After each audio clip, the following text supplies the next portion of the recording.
키아리, 키워드로 알아보는 이민. 오늘 영상의 키워드는 갱생, 리해빌리테이션, 대장독치가시옹입니다. 이민 관련 영상 키워드 치고는 좀 특이하죠. 네, 왜냐하면은 지금 캐나다가 학생 비자 개편안을 내놓으면서 하려고 하는 것이 바로 이 갱생이기 때문입니다. 그리고 인구로 봤을 때나 학교 수로 봤을 때나 유학생 수로 봤을 때나 가장 큰 온타리오주가 이번 학생 비자 개편안을 위해서 주 차원에서 가장 먼저 액션에 나섰죠. 이번 개편안에서 뜨거운 감자 중에 하나가 PPP였습니다. 이 PPP 제휴관계로 운영되는 사립칼리지들은 거의 다 온타리오에 있는데요. 이 PPP가 도대체 뭐길래 그렇게 이슈가 되었는지 조사를 해봤더니 정말로 흥미로웠습니다.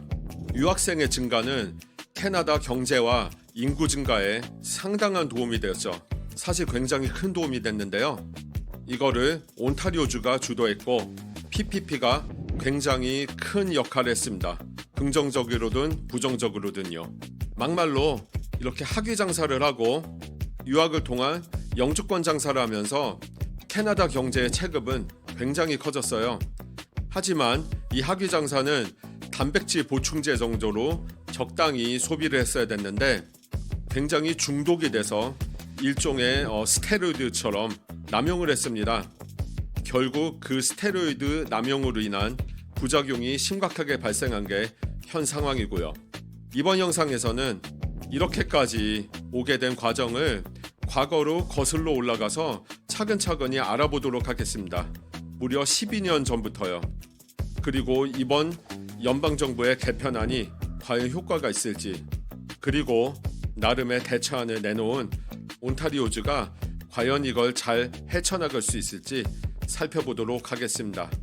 그럼 본격적으로 시작해보도록 하죠. 2000년대 말에 미국에서 터져서 전 세계에 엄청난 영향을 끼쳤던 글로벌 금융위기, 다들 생각나실 겁니다. 캐나다도 이 영향의 예외는 아니었습니다. 미국 바로 옆에 나라 치고는 그래도 타격이 굉장히 덜한 편이었지만요. 당시 상황이 굉장히 불안하고 미래는 불투명했죠. 캐나다 경제도 마찬가지였습니다. 그러던 와중에 2009년에서 2011년도에 보니까 외국 유학생으로 인한 경제 효과가 상당히 짭짤하다는 걸 알게 됩니다. 2012년도에 캐나다 연방정부에서 발표했던 이런 뉴스가 있습니다. 2010년에 유학생이 캐나다 경제에 무려 80억 달러에 달하는 경제 효과를 가져다 줬다고 합니다. 2008년에는 65억 달러였던 걸 보면은 상당한 증가죠. 학생 수로 봤을 때는 2008년에는 17만 8천 명이었는데 2010년에는 21만 8천 명에 달했다고 합니다. 그리고 같은 해 2012년에는 민간 및 학계에서 연구조사를 발표도 했는데요. 2012년 기준으로 향후 10년 동안 유학생 수를 2배로 늘리는 것이 캐나다 경제에 굉장히 큰 효과를 가져다 줄 것이다 라는 내용이었습니다. 글로벌 금융위기 이후에 유학생으로 짭짤한 경제 효과를 캐나다가 봤고요. 이거를 더 대폭 늘려서 캐나다 경제 발전을 위한 부스터로 활용하다고 한 거죠.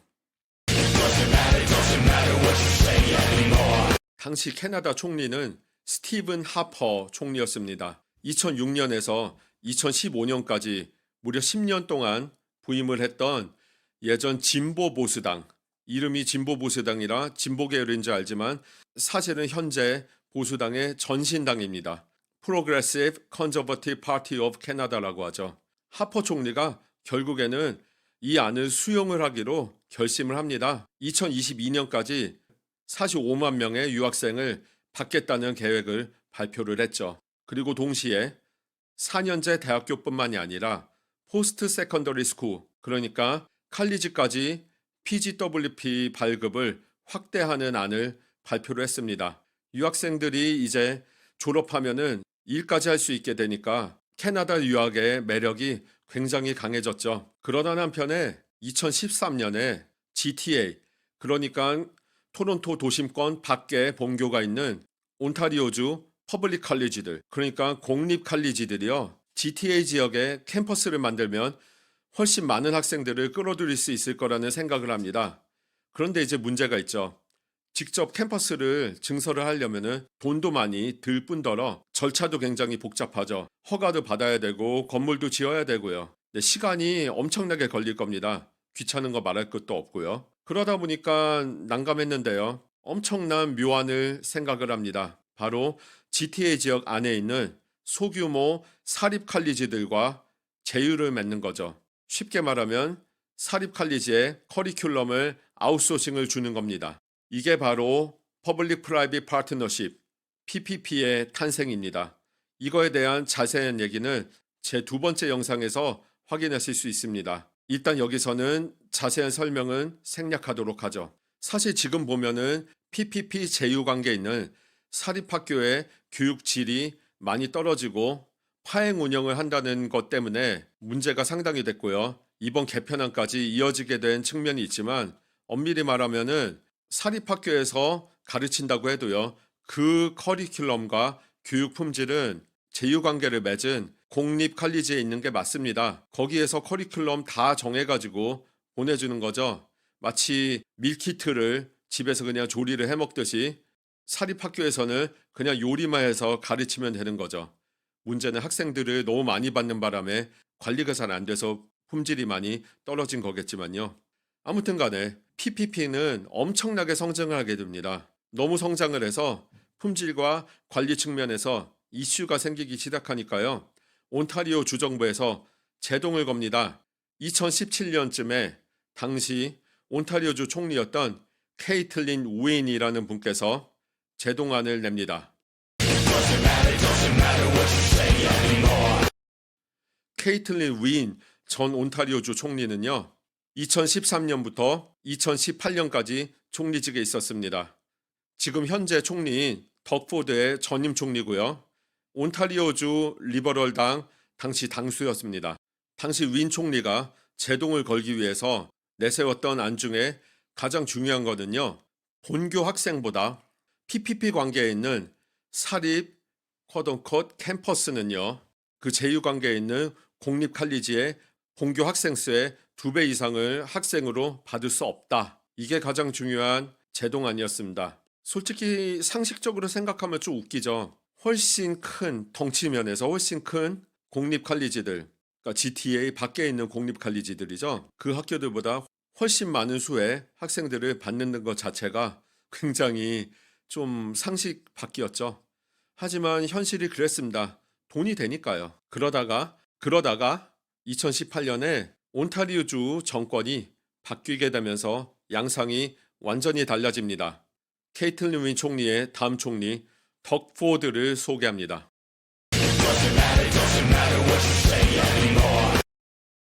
2018년에 부임한 덕 포드 총리는요, 참 특이한 사람입니다. 굉장히 뿌리 깊은 기업가 가문 출신이고요. 그리고 동생인 랍 포드는 덕 포드가 총리가 되기 전에 토론토 시장까지 여기만 적이 있습니다. 랍 포드가 참 여러모로 말썽이 많은 사람이었는데요. 랍 포드 얘기는 아니니까 일단 여기서 넘어가고요. 덕 포드는 기업가 출신답게 굉장히 시장 경제, 시장이 주도하는 자본주의를 엄청나게 사랑하는 사람입니다.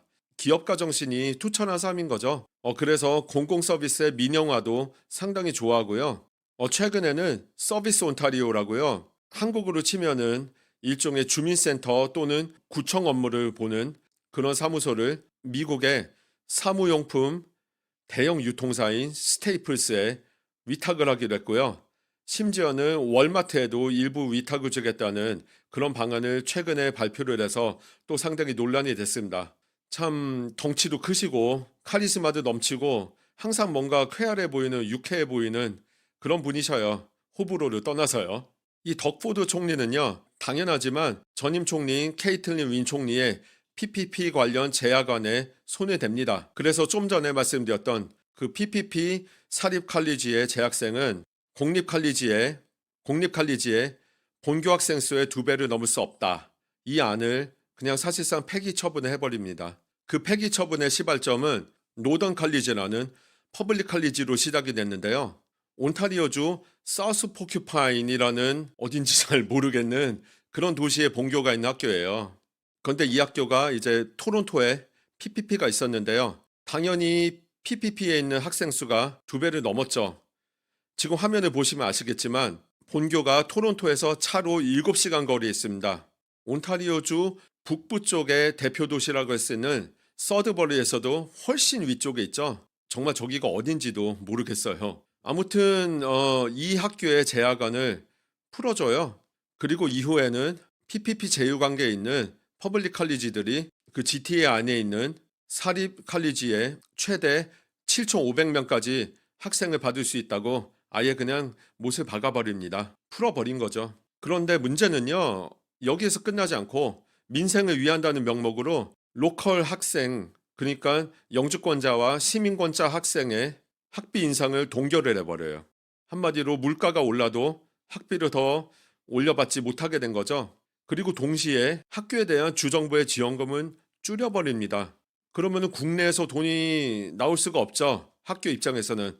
어떻게 하겠습니까? 당연히 유학생들한테 고개를 돌릴 수밖에 없죠. 결국 4년제 대학교 그리고 칼리지 할 거 없이 대부분의 학교들이 무분별하게 외국인 학생을 받아야 되는 상황에 놓이게 되고요. 그 뒤에 어떻게 됐는지는 뭐 지금 보시는 그대로입니다. 그러면은 온타리오주의 덕포드 정권이 이러고 있는 동안 2015년에 새로 연방정부 총리로 부임한 저스틴 트루도 그리고 연방 리버럴당은 무엇을 했을까요?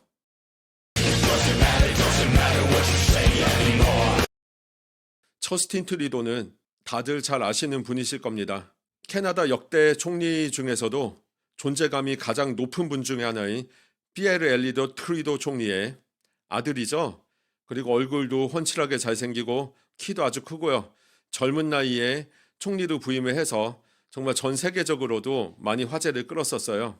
좋게 말하면 엘리트 도련님이고 나쁘게 말하면 네포키드죠. 아무튼 트루도는 2015년에 부임하면서 기존의 하퍼 정부에서 마련해 놓은 유학생 수용안을 그냥 충실하게 수행을 합니다. 어쨌든 간에 정당 그리고 노선이랑 관계없이 캐나다에 득이 되는 일이었으니까요.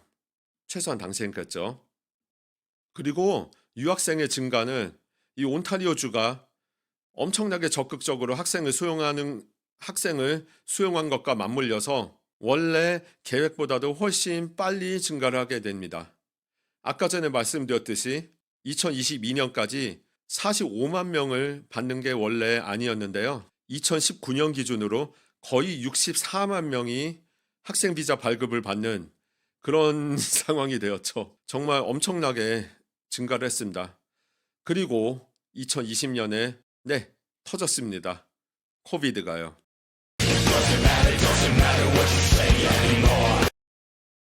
당연한 얘기지만 코비드가 터지고 유학생의 유입은 잠시 주춤합니다. 하지만 락다운 기간이 어느 정도 지나고 나서는 해외에서도 온라인 수업을 일단 들을 수 있게 좀 풀어놓았고요. 그리고 나중에 다시 여행이 가능해지면서 온라인으로 수업을 듣던 유학생들이 캐나다로 들어와서 학업 기간을 마치고 PGWP를 받을 수 있게 되었죠. 그리고 당연한 얘기지만 코비드 당시에 트루도 정부는 돈을 어마어마하게 풀었습니다.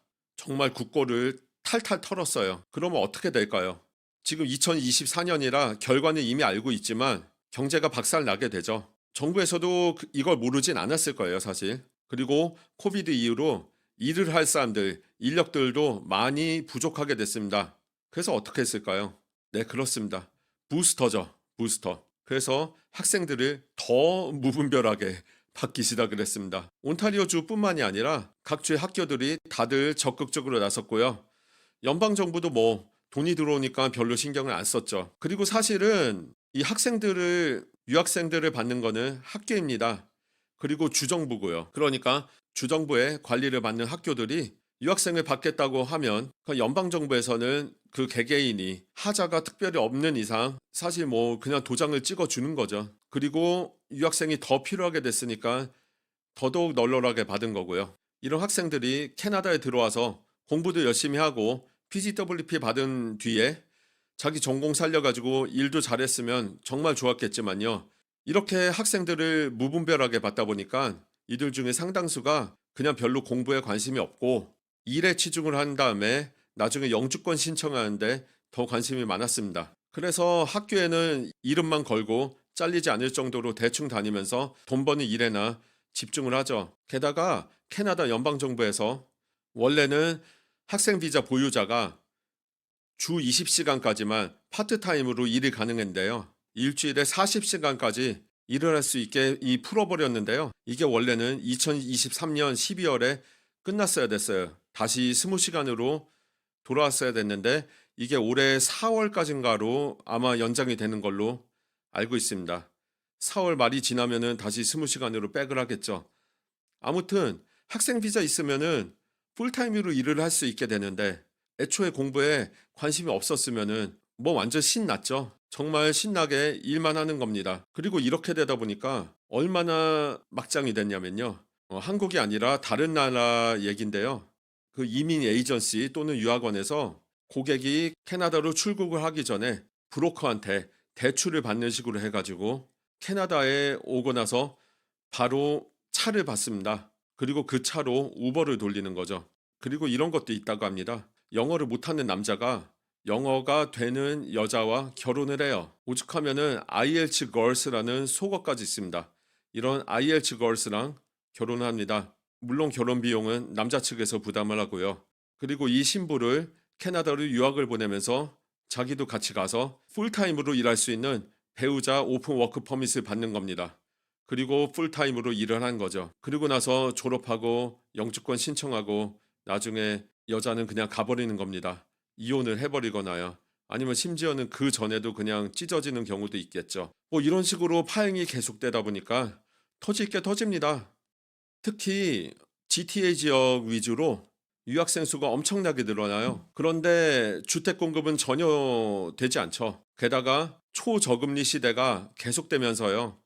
부동산 가격은 하늘을 찌르게 됩니다. 그래가지고 로컬들이 원금은 최소한으로 걸고 영끌 대출을 받은 다음에 집을 여러 채 구매를 해서 유학생들 여러 명한테 룸렌트를 줍니다. 별로 크지도 않은 집, 지하실까지, 심지어는 부엌까지 침대를 놓고 학생들을 돌립니다. 그리고 몇 년 후 현재 금리가 급상승하면서 이런 식으로 돈을 벌고 룸렌트로 번 돈으로 모기지를 때우던 이 집주인들은 아주 낭패에 빠졌죠. 그런데 이번 학생 비자 개편안으로 인해서 학생들까지 줄어들기 시작을 하면은 뭐 대책이 없을 것 같아요.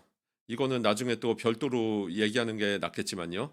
그동안 트리도 정부는 손을 놓고 있다가 이제 발등에 불이 떠졌습니다. 이 유학생의 급증이 주택난을 비롯해서 사회에 여러 가지 면에서 문제를 일으키기 시작을 했으니까요. 집권당의 지지율은 땅바닥을 찍고 있고요. 이대로 갔다가는 보수당한테 압도적으로 지는 거죠. 2025년 선거에서요. 그것뿐만이 아니라 이대로 그냥 두면은 캐나다 사회가 붕괴될 수도 있다. 그런 걱정을 한 겁니다. 그래서 2023년 7월에 마크 밀러 씨를 이민국의 새로운 장관으로 선임을 합니다.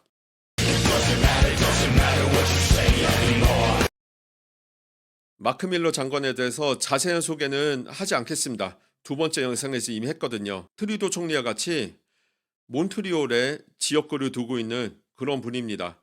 그리고 트리도랑 굉장히 가까운 걸로 알고 있고요. 마크 밀러 장관이 총대를 메고 갱생 불가 직전까지 온 이 학생 비자 장사 스테로이드 부작용에서 캐나다를 갱생시키기 위한 움직임에 나섰고요.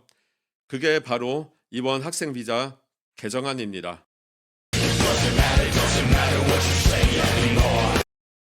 두 번째 영상에서 보여드렸던 요약 자료를 잠시 화면에서 보셨습니다. 두 번째 영상에서도 얘기를 했지만 마크 밀러 장관은 이번 개정안을 발표하면서 각 주정부가 책임지고 움직이게끔 주정부에게 굉장히 많은 책임을 실었습니다.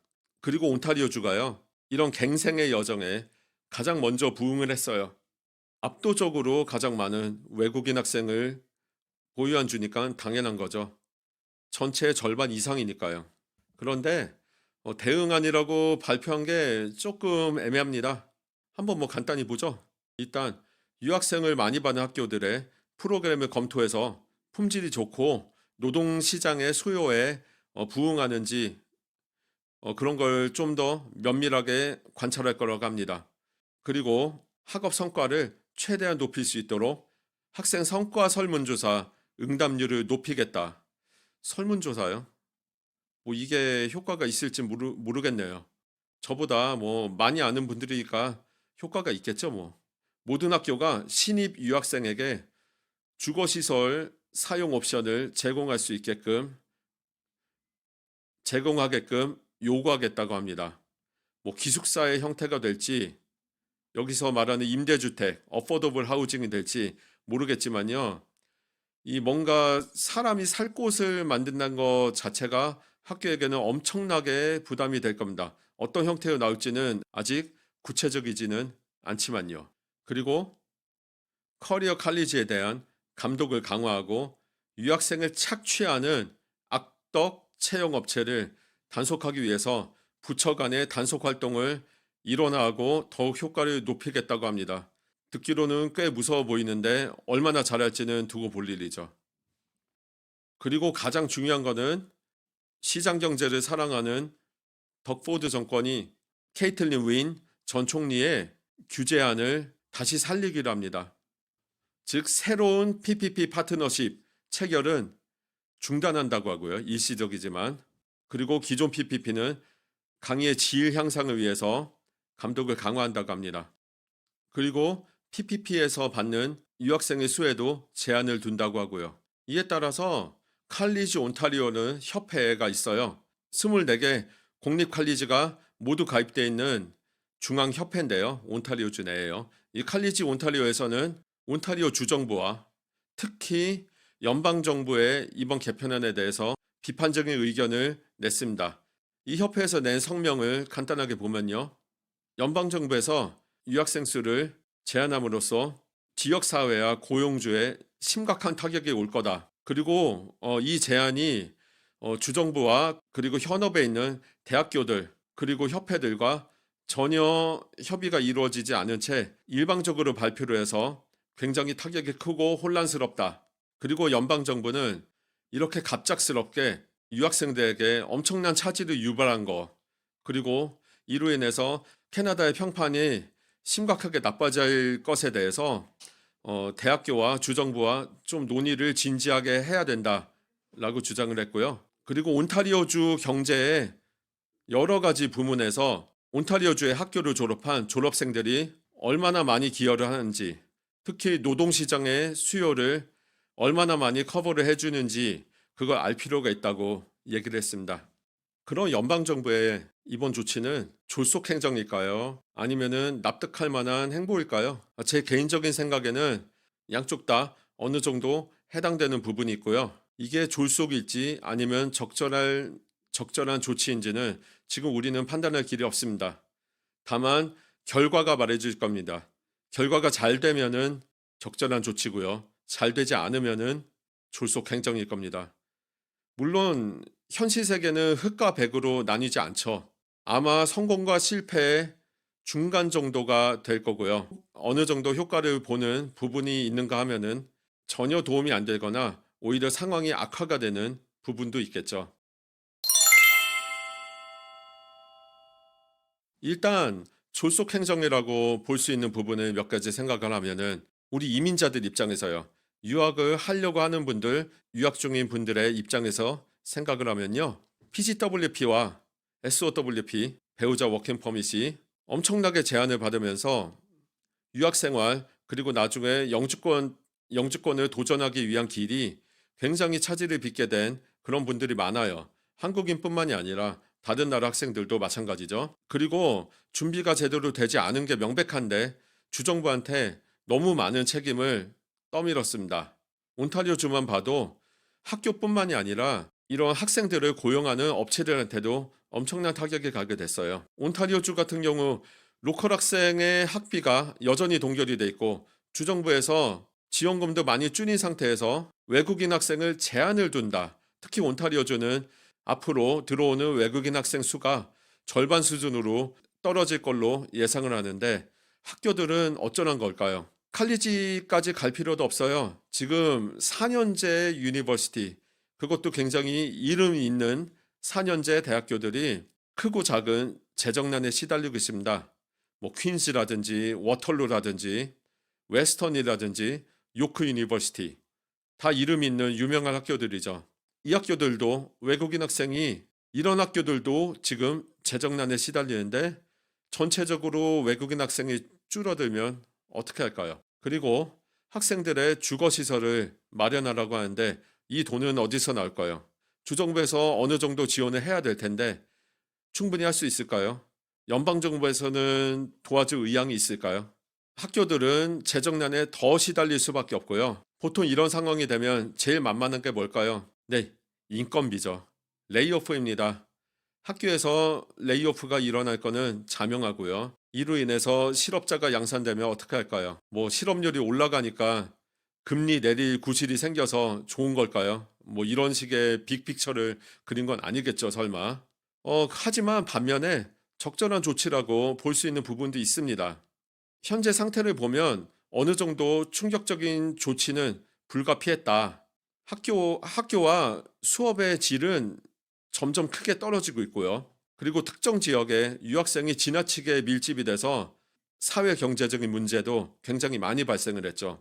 그리고 솔직히 말해서 좀 웃긴 얘기긴 하지만요. 경제 침체 때문에 업계를 막론하고 개개인을 막론하고 모두가 고통받는 상황에서 학교만 돈잔치하고 있던 것도 사실입니다. 게다가 학생 비자 제도를 악용해서 캐나다에 편법으로 입국을 하고 취업 비자를 취득을 하고 영주권까지 도전을 하는 그런 루트가 정말 극에 달했죠. 아까도 말씀드렸듯이요. 결국 이런 극단적인 상황을 막기 위한 방법은 갑작스러운 개정안 발표밖에 없었을지도 모릅니다. 왜냐하면은 미리 이런 걸 하겠다고 공표를 하면요. 계속 이렇게 파행적으로 편법을 일삼던 그런 무리들이 대처할 시간을 주는 거죠. 그러면은 이런 문제를 근절할 수 없게 됩니다. 그리고 장기적으로 봤을 때 미래엔 양질의 학생들이 들어올 확률이 상대적으로 높아집니다. 그리고 이번 조치로 인해서 줄어드는 외국인들은 어떻게 될까요? 유학 말고 필요 직군 취업 이민 이런 쪽을 뭐 확대를 한다든지 해서 다른 프로그램으로 늘리면 되는 겁니다. 물론 이게 성공적으로 될지는 앞으로는 두고 볼 일이죠. 오늘 한 이야기를 간략히 요약을 하면요. 유학생의 급증과 학생 비자로 장사하던 그 역사는 생각보다 오래됐고 좌우, 보수, 진보를 가리지 않았습니다. 사실 보수당, 리버럴당 할 거 없이 양쪽 진영이 합작을 한 결과물이자 여기에 주정부까지 합세를 해가지고 삼각편대로 환상적인 팀워크를 발휘하면서 이런 국면까지 오게 된 겁니다. 게다가 예전에 글로벌 금융위기 그리고 최근에 코비드 등등 캐나다에서 경제적으로 부스팅이 필요했던 상황에 부스팅을 한답시고 과도하게 이 유학생 영양제를 섭취를 하는 바람에 부작용이 심각하게 터지고 만 거죠. 그리고 유학생의 절반 이상을 받아온 온타리오가 가장 먼저 대응책을 발표를 했지만 아직은 구체적이지 않고 너무 막연하고 현실적으로 효과가 있을지도 불분명한 그런 부분이 대부분입니다. 그리고 연방정부의 이번 조치가 졸속 행정일지 아니면 신의 한 수일지는 지금은 판단이 불가능하고요. 이거는 전적으로 우리가 몇 년 뒤에나 알 수 있을 결과가 말해줄 겁니다. 앞으로 캐나다의 교육 산업은 굉장히 고통스러울 겁니다. 명백하죠. 하지만 캐나다가 교육 산업을 망하게 할 일은 절대로 없을 겁니다. 솔직히 막대한 천연자원을 빼면은 지금 뭐 그렇게 대단할 게 없는 상황이에요. 캐나다라는 나라가요. 그럼에도 불구하고 교육 산업은 굉장히 잘 나가고 있었죠. 아무리 파행적이었다고 해도요. 질 좋은 영부러 고등교육 기관이 이렇게 많이 있고요. 미국 옆에 붙어 있고 캐나다 자체적으로도 나름대로 세계를 대표하는 선진국이긴 하니까 유학 행선지로서 정말 인기가 많았죠. 이거는 정말 엄청난 자산입니다. 그런데 이것까지 무너지게 되면 캐나다의 미래는 정말 암담한 그 자체일 겁니다. 캐나다에 정착해서 살고 있는 이민자의 입장에서 저는 이번 정책이 잘 되었으면 좋겠습니다. 하지만 동시에 이번 개편안으로 앞으로 계획에 커다란 차질을 빚게 되었거나 이민 준비를 하다가 난감하게 된 분들에 대해서도 굉장히 공감을 하고 있습니다. 저도 유학 후 이민으로 영주권을 딴 사람이고요. 비교적 원활하게 따긴 했지만 그 이면에는 상당히 난관이 많았습니다. 그래서 이번 갑작스러운 개편안에 영향을 받게 된 분들의 마음을 굉장히 공감을 할 수가 있고요.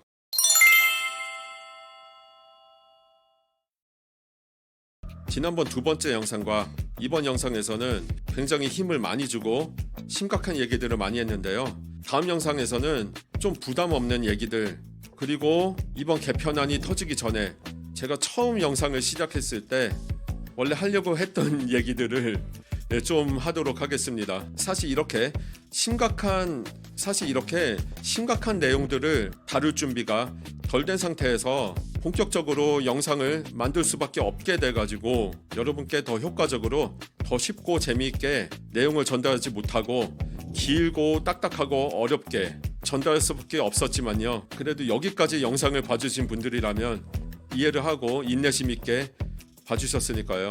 제 말씀을 이해하실 거라고 생각을 합니다.